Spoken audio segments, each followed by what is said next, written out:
अस्सलाम वालेकुम दोस्तों, आज मैं बात करने वाला हूँ दांतों की स्वेलिंग के बारे में। अक्सर हमारे घरों में बच्चे, बूढ़े, जवान जो भी हो, इसके दांत में सूजन आ जाता है।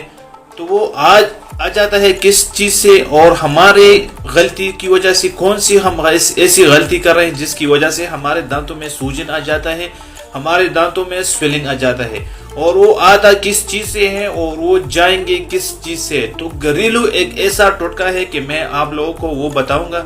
इंशाल्लाह आपके दांतों में जो भी स्वेलिंग है, जो भी सूजन है, वो इंशाल्लाह 2-3 दिन में इंशाल्लाह वो खत्म हो जाएगा।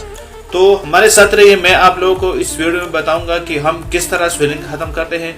तो आइए वीडियो देखते हैं। सबसे पहले ये जानना चाहिए कि हमारे दांतों में जो ये स्वेलिंग आता है तो ये किस वजह से आता है।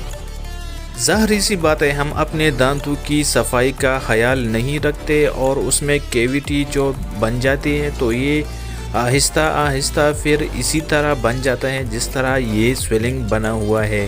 ये वो स्वेलिंग है जिसके बारे में मैं बात कर रहा था कि हम किस तरह इसी तरह स्वेलिंग को ख़त्म करेंगे। तो सबसे पहले आपको लेना है देसी अंडा।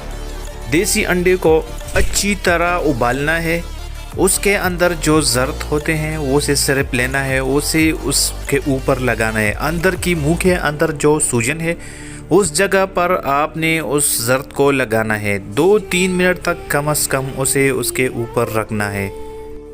इस अमल को आपने सुबह और शाम करना है और कम से कम 3 दिन करना है। ये सिर्फ घरेलू टोटका है, इससे ज़्यादा अच्छी जो चीज़ है वो इसकी मेडिसिन है, वो उससे भी ज़्यादा फास्ट काम करता है। जैसा कि किलोमार्क 625, डेंजिन DS और फास्टनफोर्ड बहुत अच्छा काम करता है। तो भी इस फार्मूले को अच्छी तरह करेंगे तो इंशाल्लाह ये भी बहुत ही अच्छा टोटका है। इससे भी इंशाल्लाह आपका जो सूजन है, आपका जो दांत में स्वेलिंग है, इंशाल्लाह वो 2-3 दिन के अंदर अंदर ख़त्म हो जाएगा। तो दोस्तों, अगर वीडियो पसंद आए हैं तो प्लीज़ हमारा चैनल सब्सक्राइब करें और बेल आइकन ज़रूर दबाएं ताकि इसी तरह आने वाले नए वीडियो आप लोगों को जल्द से जल्द पहुंच जाए। तब तक के लिए अल्लाह हाफिज़।